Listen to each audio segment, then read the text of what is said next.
धीरे वक्त बीतते बीतते 5 साल हो गए। 5 साल के बाद 2023 आया, यही साल, और मार्च में छत्तीसगढ़ की पुलिस ने ऑपरेशन मुस्कान नाम से एक अभियान छेड़ा, एक कैंपेन कि गुमशुदा लड़कियों को ढूंढते हैं।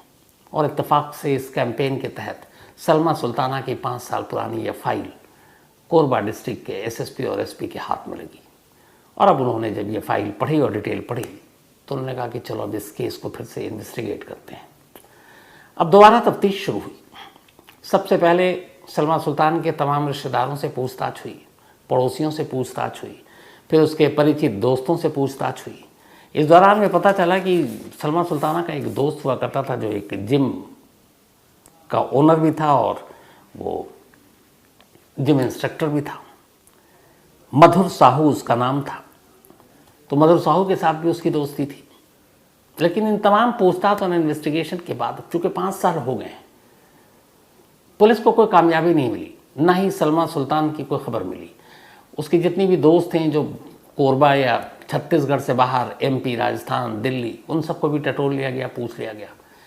बट हैरानी की बात यह थी कि पिछले 5 सालों में किसी भी शहर में कहीं भी कोई भी ऐसा चश्मदीद नहीं मिला जो ये बताए कि उसने सलमा सुल्ताना को देखा है। तो जब ये आया कि किसी ने भी देखने का दावा नहीं किया तो पुलिस को लगा मामला गड़बड़ है। इसका मतलब है कि हो सकता है सलमा सुल्ताना इस दुनिया में ही ना हो। लेकिन ऐसा हुआ है तो फिर वो कौन हो सकता है और कोई क्यों मारेगा? और दूसरा, अगर वो गायब होगी तो इतने लंबे वक्त तक कोई भी अपने घर वालों से गायब नहीं होगा। घर वालों से पूछताछ में ये भी पता चला कि कोई ऐसा इशू, कोई ऐसा झगड़ा जिसकी वजह से वो रूठ कर चली गई, पता चला ऐसी कोई बात नहीं थी। तो तमाम तफ्तीश तो जारी है, दोबारा फाइल भी खुल गई, लेकिन सलमा सुल्ताना की सच्चाई सामने नहीं आ रही है। अब आला पुलिस अफसरों ने जो अब तक के अपडेट थे, मार्च के बाद जब तफ्तीश शुरू हुई, उन सारी चीज़ों को देखना शुरू किया। सारी चीज़ें, सारे कागजात, सारी बातें उन्होंने पढ़ा। उसमें भी ऐसी कोई जानकारी नहीं मिली, कहीं कोई शक नहीं। लेकिन तभी इस केस फाइल को और ये जो दोबारा पूछताछ हुई, उन सभी चीज़ों में पुलिस को एक इन्फॉर्मेशन मिलती है। उसी में जो 5 साल से पड़ा हुआ, वो ये है कि सलमा सुल्ताना ने अपनी गुमशुदगी से कुछ वक्त पहले एक यूनियन बैंक से लोन लिया था। अब इसमें पुलिस को लगा कि लोन लिया होगा, इसमें क्या खबर, तो लोन लिया था। उसके बाद वो गायब हो गई। जो आला पुलिस अफसर थे उन्होंने कहा कि यार ये लोन लिया, उसके बाद फिर क्या हुआ, क्योंकि वो गायब है। तो एक टीम को भेजा गया बैंक, यूनियन बैंक, कि जाओ और जाकर पता करो कि यूनियन बैंक में ये लोन, इसकी क्या है स्टेटस। जब पुलिस की टीम पहुंची और बैंक मैनेजर से बातचीत की तो पता चला कि उसका एक हर महीने का एक ईएमआई फिक्स था। और हैरत की बात यह थी कि अक्टूबर 2018 में सलमा सुल्ताना गायब हुई, लेकिन जिस महीने ये बात अभी की है, मई जून की, मतलब 2-3 महीने पहले, बैंक मैनेजर ने कहा कि एक भी ऐसा महीना नहीं बीता जब उसका ईएमआई वक्त पर न आया हो। यानी 5 साल से एक लड़की गायब है और उसने एक लोन ले रखा है और उस लोन की ईएमआई हर महीने पाबंदी से जो डेट है उस डेट पर पहुंच रही है। अब यहाँ पुलिस के कान खड़े हुए कि ये कैसे हो सकता है। पुलिस वाले ने आकर रिपोर्ट दी कि सर एक बैंक में लोन था और वो लोन अब भी चालू है और बाकायदा ईएमआई भरा जा रहा है। अब पुलिस ने पता किया कि घर वाले तो नहीं भर रहे हैं। पता चला घर वालों को तो इस लोन के बारे में मालूम ही नहीं था। फिर पुलिस की टीम दोबारा बैंक पहुंची और पता किया कि जो लोन भरा जा रहा है ये किस अकाउंट से आ रहा है, पैसे हर महीने कौन डाल रहा है।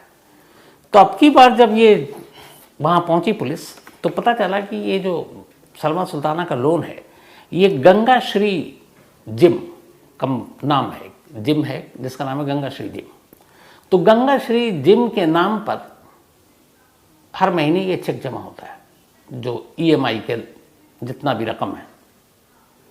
अब पुलिस को लगा कि 5 साल से एक लड़की गायब और रिश्तेदारों के अलावा मतलब हटकर एक जिम की तरफ से ईएमआई भरा जा रहा, तो इसके पीछे कनेक्शन क्या है।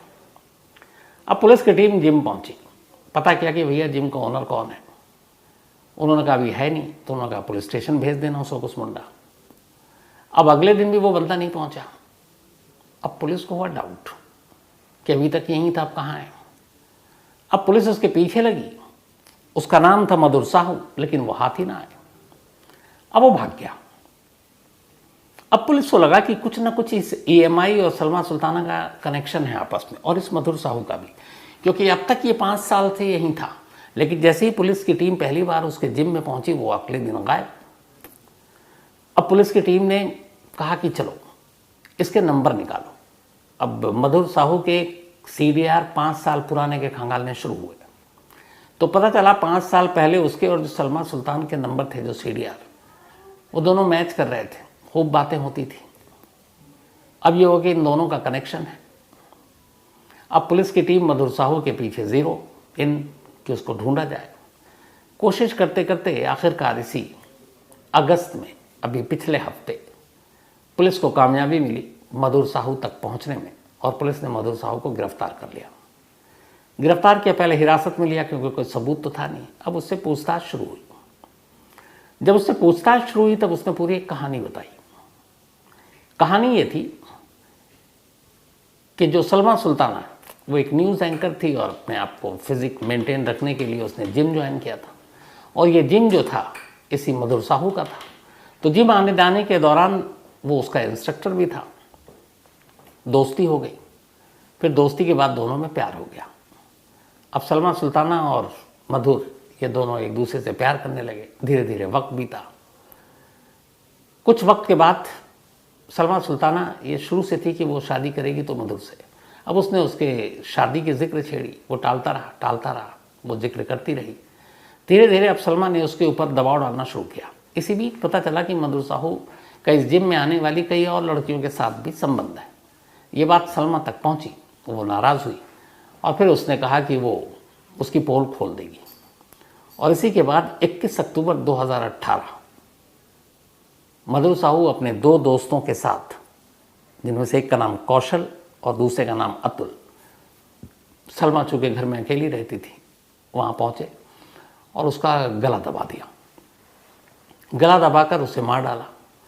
कत्ल करने के बाद कार में लाश रखी सलमा की, और लाश को रखने के बाद उसी कोरबा ज़िले में एक कोहड़िया पुल है, उस कोहड़िया पुल के करीब एक भवानी मंदिर है, और उस मंदिर के पास सड़क किनारे उन्होंने रात के अंधेरे में गड्ढा खोदा और उस गड्ढे में सलमा सुल्तान की लाश दबा दी, और ये दबाने के बाद चले आए। अब चूँकि उसका घर से वैसे भी बहुत कम वास्ता था सलमा का, और कई बार वो कोरबा से बाहर भी गई थी, तो घर वालों को लगा कि शायद वो कहीं गई है रिपोर्टिंग के लिए या कुछ और घर में पिता थे, फादर। तो 2-3 महीने जब वो नहीं आई तो उन्हें बहुत कुछ अजीब लगा नहीं, लेकिन हाँ, जब 20 जनवरी को फादर की डेथ हुई और तब भी नहीं आई, तब उन्हें डाउट हुआ, और उसके बाद उन्होंने फिर जनवरी 2019 में पुलिस में रिपोर्ट लिखाई। लेकिन पुलिस ने अपना वही लापरवाही भरा रवैया दिखाया और केस की जाँच की नहीं थी। तो अब मधुर साहू की गिरफ्तारी के बाद उसने जब ये कहानी बताई तो पुलिस की टीम मौके पर पहुंची। अब यहीं से एक नई कहानी शुरू हो गई। अब मौके पर पहुंची तो जहाँ जहाँ उसने बताया कई गड्ढे खोद डाले पुलिस ने, बाकायदा JVC मशीन मंगाई, उससे भी गड्ढे खोदे गए, कोई फ़ायदा नहीं। कई बार वो बताते हमने यहाँ थे, हमने दफनाया, यहाँ दफनाया, और पुलिस बेचारे मजदूरों को लेकर, गाड़ियों को लेकर, और वो गड्ढे ही खोदने का काम करती रही।